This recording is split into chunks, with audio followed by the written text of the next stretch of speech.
Welcome and anchor down. It is Thanksgiving break. Jimmy is home with his family. I am home with my family. So it's going to be a solo run on the podcast today, but that's not going to stop me from talking college hoops, my favorite sport. Vandy, coming off the Maui Invitational, looked very, very good. Although they wanted to win it, they went there with every intention of bringing home the trophy. It was still a successful tournament for this Vandy squad. First two games, faced a St. John's team in the opener. This was just a mismatch all across the board from the opening tip. They were without a few guys, but I don't think that really mattered. We played well. It was not close. There was no doubt in this one. St. John's, they ended up losing in a close one to Indiana and then beating Chaminade. That team looks up. They started awful. They were not good when we played them. They lost to a D2 team. They got blown out by a D2 team in their first scrimmage of the year. So that's a team that is on the up. But they were just no match for this Commodore squad. Luke Cornett, 7-1, had 13 points. He was 0 of 3 from deep, still had 13 points. If somebody told me that last year, I would have told them that they were lying. He was 6 of 7 from 2, played up to his size finally, didn't want to play like a shooting guard, really took advantage of our size advantage in that game. Most impressive stat from the game, Jeff Roberson had a double-double in the first half, 11 and 10 in the first 20 minutes of the game, didn't even play the first half. He was a monster out there. One guy who didn't play a lot was Damian. He had 4 fouls in 14 minutes. I was really worried.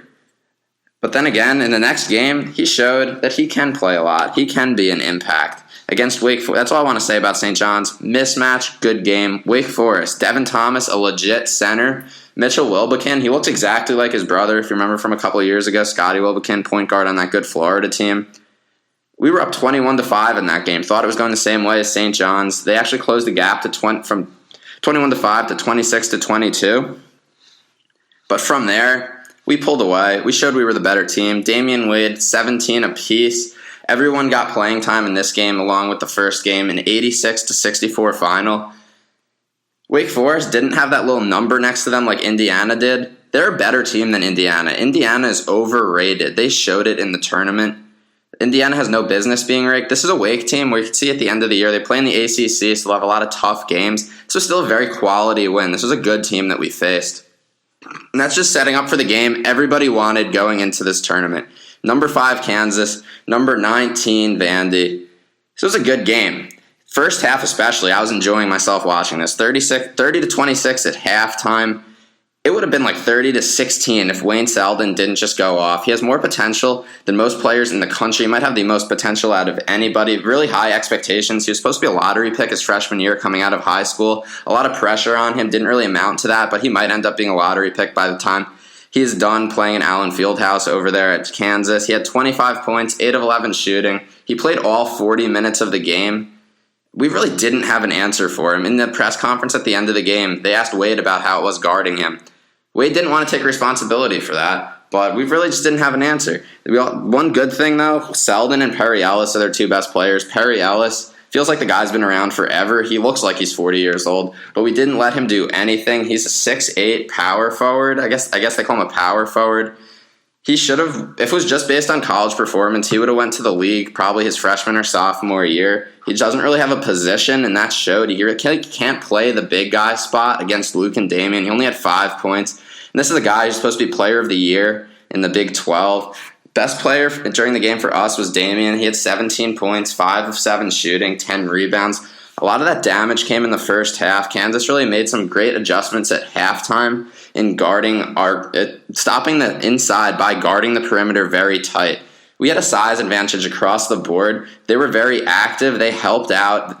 Say we had the ball on the wing. Cornett was up top, and Damian was trying to post up. The guy would come off of Cornett to try to help to make that entry pass even harder. We couldn't get the ball inside in the second half, and that was just one thing that led to our loss. Made some dumb mistakes just throwing the ball away. That's why Matt Fisher-Davis didn't play a lot at the end. He really just didn't play well. He didn't score. Roberson didn't score. We shot 6 of 27 from 3. So despite all the other stuff, if we just shot our normal 40%, we would have won this game. That's asking a lot, though, against a defense that pressures as much as Kansas does. Fouled a lot, most of them in the second half. It was really just we outplayed Kansas in the first half. They dominated us in the second half. not really upset about this loss, saying all of that. We showed that we can hang with them. They're a top 5 team. I wouldn't be surprised if they made it up to 1 or 2 by the time the season ends, adding this other guy too. Kansas is very, very good team. Not all freshmen. They have experienced guys like Selden, Perry Ellis, Frank Mason. They're a good team. Can't really complain about a 7-point loss to them. Complain about how we played in the second half a little bit. One more guy I want to mention before we look forward. Cameron Justice. He played big minutes at the end. I think he played around the last 5 minutes of the game. Played as much as any guard besides Wade and Riley. Stallings has faith in this guy. He shot 3 of 6 from the field in a game where it felt like we couldn't make anything. Going forward, Cam Justice is a guy I'm excited about. Pure shooter, can also score off the bounce. So that's it on Maui. I would not call it a complete success. I would call it a success, though. We won our first 2 games convincingly. Definitely wanted to do that and prove that we belong out there with Kansas. If we play them 10 times, we might win 5 of the times by the end of the season. Kansas, probably the best team. I think Kentucky's overrated. I'll say it right now. I think Kansas is the best team we'll face all year, even without this freshman. But they set us up well to have confidence going into games like Kentucky, Texas A&M, Baylor, Purdue down the road. And this week we play Detroit at home. Hopefully everybody comes out to that game, support the guys after their long trip to Maui. Had a nighttime flight back this morning. Detroit, they put up a lot of points. Not very good, very low in the rankings on KenPom. But they have 6 guys that average double figures. They shoot 44% from 3, 51% from the field, playing the Horizon League. It's really all I know about them. We should be able to beat them. I'm not worried about that game. It might be a fun one, though. It might be one up and down, shooting a bunch of threes. I fully expect us to come out on top. But after that, our schedule gets a little more difficult. Actually, a lot more difficult. We played Baylor. Baylor, they were ranked coming into the season. I think barely fell out of the rankings last week. But their loss was a close one at Oregon. Oregon's one of the most underrated teams in the country. They could win the Pac-12 this year. So that's not a bad loss. We have them on the road. After we have Detroit on Wednesday, then over the weekend we have them on the road. That's a big game. That would be a really, really quality win. We also down the road have Dayton at home. Dayton barely beat Iowa and William & Mary. They're still a really good team. They're ranked high in all the statistical categories. And we play at Purdue also, who just dominated Florida. It's not an easy non-conference schedule. I would love to make it through it with one more loss. That would be great. Having lost to Kansas, which doesn't really count as a loss. That's one of the elite teams in the country. And making it through, winning all the easy games. We have Western Michigan and Wofford, too, who are both horrible. But we have Baylor, Purdue, both on the road, Dayton at home. If we can make it through those with just one more loss, that would be a great thing going into conference play. And talking about conference play, it seems like there's a clear... People said going into the season there would be a top 4 consisting of us, Kentucky, A&M, and LSU. LSU hasn't looked great. They're not utilizing Ben Simmons. Ben Simmons. That's all you hear when you turn on SportsCenter, but I'm going to tell his name anyways. They're not utilizing him to his full potential yet. They definitely do have potential. Right now, it's going to be a 3-horse race in the SEC. A&M barely lost to Syracuse today. Beat Gonzaga yesterday. They passed the eye test, though. They're a big team. They can match up with us. Daniel House, one of the best guards in the country. I'm looking forward to playing them twice. Those can be really, really fun games against evenly matched teams. Texas A&M is going to be good. But you look after that, it drops off awfully quickly. South Carolina's looked good so far. Haven't really played anybody, but they're undefeated as of now. Florida's going to be decent too. And a lot of people have been talking about, we lose, what are we going to do? Move up 1 or 2 spots? Or are we going to move up a lot? Do people think that loss to Kansas is not a win, but almost like a win? Could it move us up into the top 10? I'm definitely not in that boat. I think we are a top 10 team. I think we can be a top 10 team. Right now, we don't have the resume to show it. That close game to Stony Brook and a loss to Kansas. A lot of the experts think we are, but I think right after the game, I'd say, we're 19. What are we going to move up to 16? That's probably what would happen, but there's been so many teams that have lost ahead of us. Gonzaga lost to A&M. Since they're not in a major conference, they drop those teams a lot quicker than they would have dropped, like, say, Oklahoma, who was 8, Gonzaga was 10. Losing to A&M, so I think we'll move ahead of Gonzaga, and they were 10. That's one team. Indiana was 13. They lost twice. Definitely moving ahead of them. Miami lost to Northeastern. Definitely moving ahead of them. Notre Dame lost to Monmouth, ahead of them. UConn lost to Syracuse. They were 17. We were 19. Definitely moving ahead of them. And Cal lost to San Diego State. good team, not a great team, so we'll move ahead of them. That's 1, 2, 3, 4, 5, 6 teams if you count it out. So that would put us in the 12. That would put us in number 12 right now. Arizona went to overtime against an 0-6 Santa Clara team. That's awful.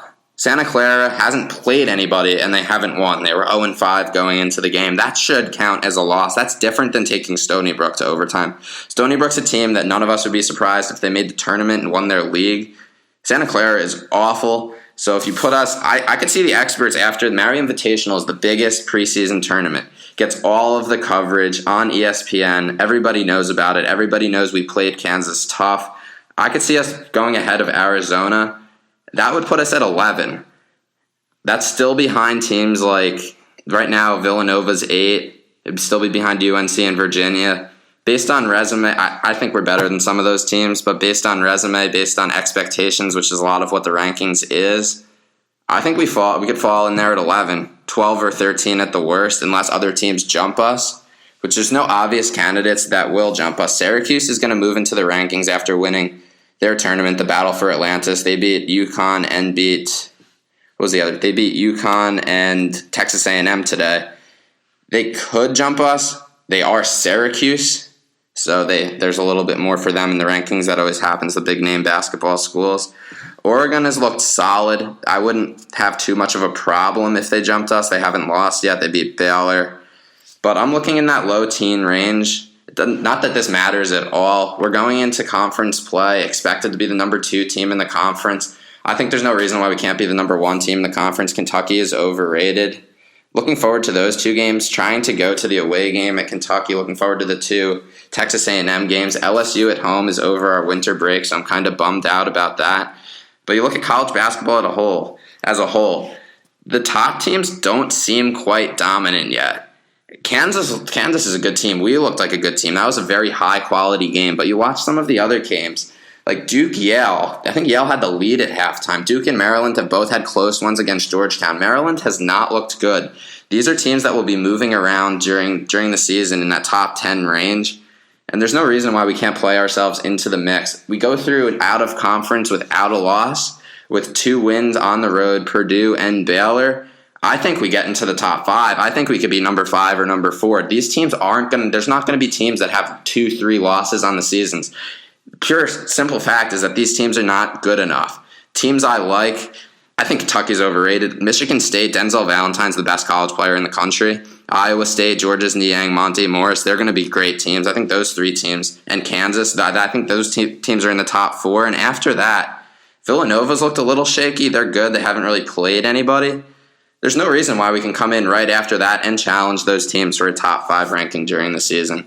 And that's in itself is enough reason to get excited about this Vanderbilt basketball team. Then you talk about how fun they are to watch with all the threes. Damian Jones, Luke Cornett. I hope everybody comes out to Memorial for the next few home games. And, of course, the SEC schedule down the road. But moral of the story, it was a success going to Maui, although we didn't win it. Things are looking up for this Vanderbilt team. Kevin Stallings, the players have a great relationship, a great mindset going forward. I am excited. You should be excited. Until next time, anchor down.